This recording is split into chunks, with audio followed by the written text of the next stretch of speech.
Nagsimula ang pelikula sa magkakaibigan na sina Kimberly, Dano, Shaina at Frankie kung saan papunta ang mga ito sa Daytona Beach upang magbakasyon.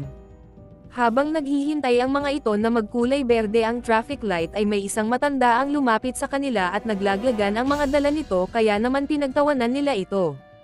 At nang nagumpisa ng magmaneho si Kimberly ay nadaanan nila ang isang bus na may nakalagay na demolish habang sumisigaw ang mga sakay nito na pile up. Habang ito nagmamainho ay nakinig ito ng radyo kung saan ibinabalita ang patungkol sa anibersaryo ng Flight 180 na sumabog sa ere. At dahil wala namang pakialam si Kimberly rito at inilipat niya ang channel sa radyo na napakinggan ang. Ngunit nang makita ni Dano ang isang pulis na nasa likod nila ay pinaalahanan nito si Kimberly dahil natatakot ito na baka makita ang kanyang damo. Hanggang sa may isang malaking truck na may dalang mga malalaking kahoy ang nag-overtake sa kanila dahilan upang mapatabi ang mga ito. At habang patuloy ang kanilang biyahe sa kalsada ay makikita ang mga personahe na nakasabay nila sa kalsada hanggang sa makita ni Kimberly ang isang bata na tila nagpapahiwatig na may disgrasyang darating. Ngunit isinawalang bahala na lang ito ni Kimberly hanggang sa maunahan na sila ng pulis dahilan upang nasa likod ito ng malaking truck kasama ang isang nakamotor. Ngunit ilang saglit ay biglang kumalas ang kadena na nakatali sa kahoy dahilan upang maglaglagan ito at magkalat sa kalsada na agaran namang tumama sa sasakyan ng pulis at magsanhi ng malawakang disgrasya sa kalsada. Habang ang ilan naman sa mga nakasunod ay nagbanggaan at naipit sa kanilang mga sinasakyan kabilang na sina Kimberly.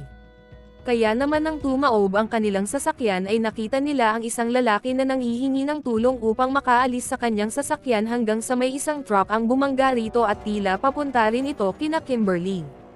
Hanggang sa napag-alaman na isa lang pala itong premonition ni Kimberly kaya naman tinanong siya ng mga kaibigan nito na kung okay lang ba ito. Hanggang sa may isang matanda nga ang lumapit sa kanila na katulad sa kanyang premonition. Kaya naman agad niyang pinatunog ang radyo at sakto rin na ang balita ay tungkol sa Flight 180 na nag-crash. Dahil dito ay hinulaan niya ulit ang susunod na kanta at sakto naman ay ito rin ang kanta na nasa kanyang premonition. Kaya naman nagsimula na itong magpanik at sinabihan niya ang kanyang mga kaibigan na may malawakang aksidente ang mangyayari sa kalsada. At upang mapigilan ang mangyayari ay hinarang niya ang kanyang sasakyan sa daan upang walang madamay na mga tao sa lugar. Dahil dito ay nilapitan sila ng pulis na si Thomas at agarang pinuntahan sina Kimberly habang takot naman si Dano at Frankie dahil sa dala nitong mga damo. Kaya naman dito na ipinaliwanag ni Kimberly sa pulis ang nakita niyang masamang premonition hanggang sa dumating na nga ang isang truck na magsasanhi ng malawakang aksidente sa daan dahilan upang magmakaawa ito sa pulis na ipahinto ang truck hanggang sa nagkaroon na nga ng mga pagsabog sa lugar. At bago pa man masagasaan ang kanilang sasakyan ay sinagip siya ni Thomas dahilan upang hindi ito madamay sa pagkabangga ng sasakyan. Kaya naman nang makita ni Kimberly na wala na ang kanyang mga kaibigan ay labis itong napaiyak. Lumipat ang eksena nung nasa police station na sina Kimberly ay tinanong siya ni Thomas kung papaano niya ito nalaman kaya naman sinabi niya na parehas sila ng premonition ng isang binata na nakaligtas sa Flight 180. Hanggang sa dumating naman si Eugene at sinabi na alam niya ang nangyari sa mga nakaligtas sa eroplanong iyon dahil makalipas ang ilang buwan ay iniisa-isa rin sila ni kamatayan maliban sa nagngangalang Clear Rivers. Habang naglilipat ng gamit si Evan isa sa nakaligtas sa aksidente ay nagluto ito para sa kanyang hapunan hanggang sa may isang hangin ang dumampi sa kanya dahilan upang mapatigil ito. Ngunit binaliwala na lang niya ito kaya naman nagpatuloy pa ito sa kanyang gawain at tinawagan ang kanyang mga chika babes habang sinusuot ang mamahaling alahas nito. Hanggang sa nagulat ito nang biglang sumabog ang kanyang oven dahilan upang malaglag niya ang kanyang singsing sa alababo na agaran naman niyang kinuha.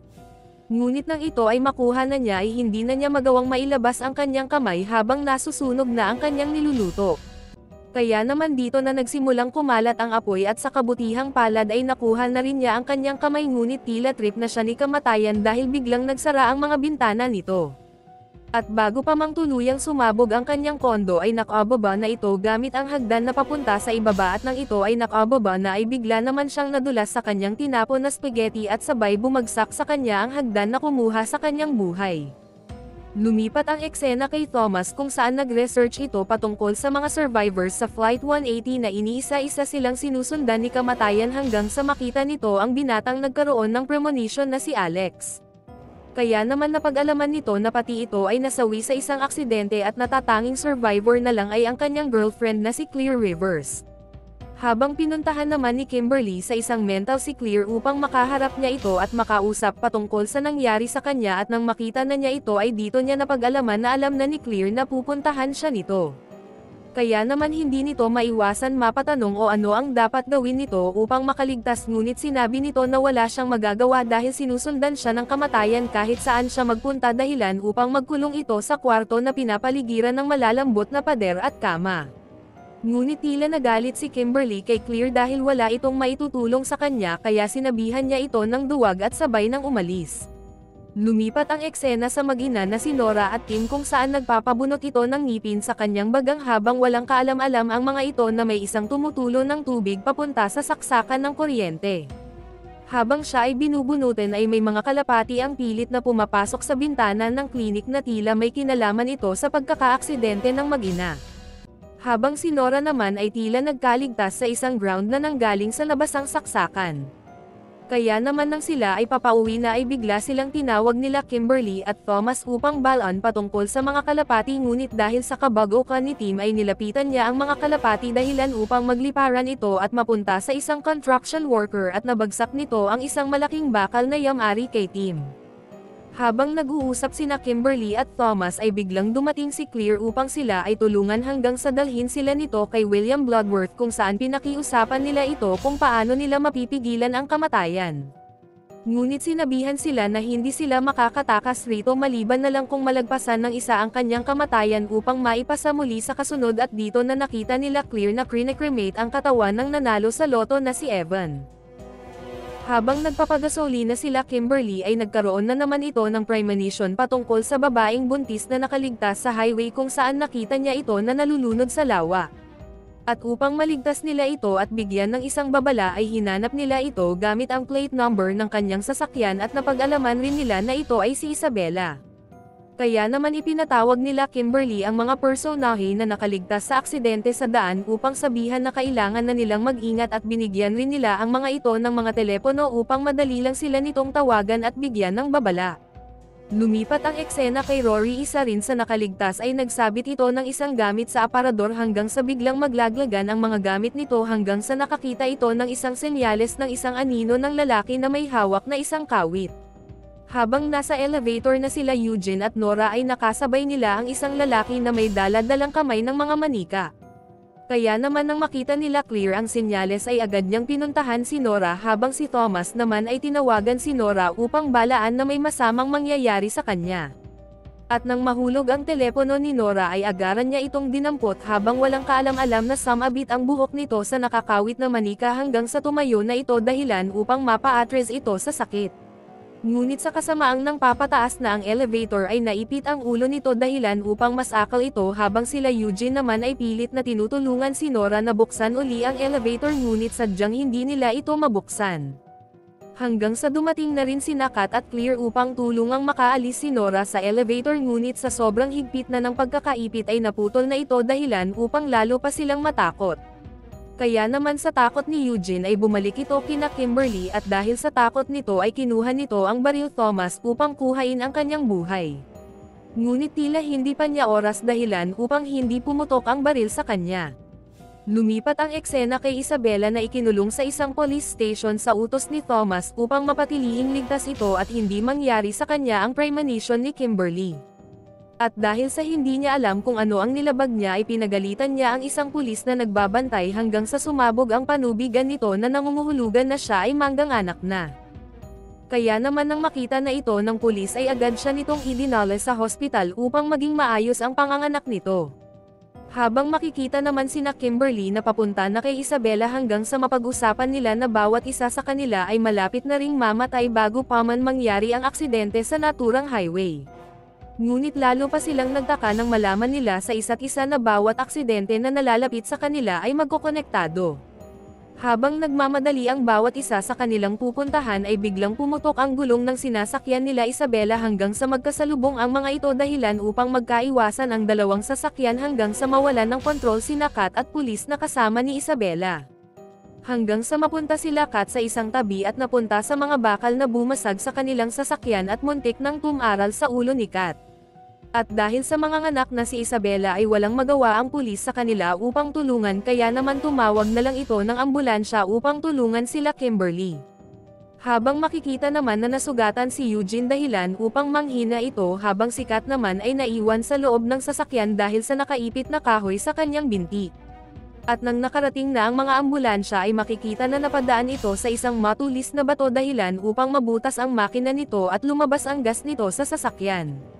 At habang tutulungan ng makalabas si Kat sa sasakyan ay sinira ng mga rescuer ang bintana, ngunit sa di sinasadya ay biglang lamubo ang emergency airbag sa harapan ni Kat dahilan upang matusok ang ulo nito sa nakatusok na bakal sa kanyang upuan. At nang ito ay nasawi na ay nahulog nito ang kanyang sigarilyo hanggang sa liparin ito ng hangin papunta sa gas na naging sanhi ng pagsabog. Habang tinatawag ni Thomas si Rory ay bigla namang may isang puno ang bumagsak malapit sa kanya dahilan upang mapadapa ito hanggang sa tuluyan nang sumabog ang sasakyan dahilan upang lumipad ang mga nakakabit na barbed wire na dumirekta naman kay Rory na agaran naman niyang ikinamatay.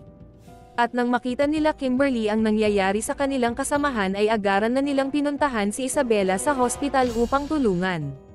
Habang sila ay nasa biyahe ay nakakita na naman ng premonition si Kimberly patungkol sa isang nurse na nasa hospital. Habang nanganganak si Isabela ay makikita na nakakonfine rin doon si Eugene, at habang ito ay nakahiga ay narinig niya ang balita patungkol sa nangyari kina Kat at Rory. Habang nakikinig ito ng balita ay biglang gumalaw ang kanyang hinihigan na naging sanhi upang mahila nito ang mga host na nakakabit sa mga oxygen tank. Lumipat ang eksena kina Kimberly. Nang makarating na sila sa hospital ay agaran nilang hinanap ang doktor na nakita ni Kimberly sa kanyang premonition upang pigilan ang bawat gagawin nito. Habang si Claire naman ay hinahanap kung nasaan nakakonfine si Eugene upang kamustahin. At nang makarating na sila Kimberly at Thomas kung nasaan nanganganak si Isabela ay napag-alaman nila na naging maayos ang pagbubuntis nito pati ang sanggol nito. Kaya naman labis ang tuwa nila Kimberly at Thomas dahil buhay ang sanggol dahil sa pag-aakalang matitigil lang ang cycle sa kanila dahil may isang buhay ang hamarang sa kanilang kamatayan. Habang nagtataka naman si Isabela kung sino ang mga ito dahil ngayon pa lang niya ito nakita. At nang magkita na sila Kimberly at Claire ay pinaalam ng mga ito kay Claire na nawala na ang sumpa sa kanila dahilan upang magsaya ang mga ito, ngunit ilang saglit ay nagkaroon na naman ito ng isang premonition na may isang sasakyan na nasusunog at lumubog ito sa lawa habang duguan ang mga kamay nito. Kaya naman dito na sila nag-alala kay Eugene, at habang ito natatakot sa kanyang sasapitin ay makikita na napunta na ang kama nito malapit sa mga gas tank. At nang makita na ni Claire ang kwarto nito ay agaran niya itong binuksan, ngunit sa kasamaang palad ay nabunot nito ang saksakan ng mga nakakabit na oxygen dahilan upang sumabog ang loob nito kasama na si Claire. Kaya naman nang makita ni Kimberly na wala na si Claire ay labis ang pag-iyak nito hanggang sa makita niya ang kanyang kamay na duguan, kaya naman dito niya napag-alaman na ang nakita niyang premonition ay tungkol sa kanya. At upang matalo na nila ang sumpa ay ginawa nito ang nakita niyang premonition, kaya naman agaran itong pumunta sa ambulansya at pinaandar papunta sa lawa upang magpakamatay upang tapusin ang cycle nilang dalawa. Ngunit papalubog na ito ay bigla namang dumating si Thomas upang siya ay iligtas, ngunit mas pinili niyang hindi na magpatulong rito upang matapos na ang lahat. Lumipat ang eksena sa isang hospital kung saan makikita ang doktor na pilit na binubuhay si Kimberly hanggang sa nagkaroon na nga ito ng malay. Lumipas ang ilang buwan habang nasa isang salo-salo sina Kimberly at Thomas kasama ang pamilya nito ay inutusan si Brian ng kanyang ina na tingnan ang niluluto nilang barbecue. Hanggang sa biglang sumabog ito dahilan upang mapunta ang kamay nito sa kanyang ina at labis na natakot.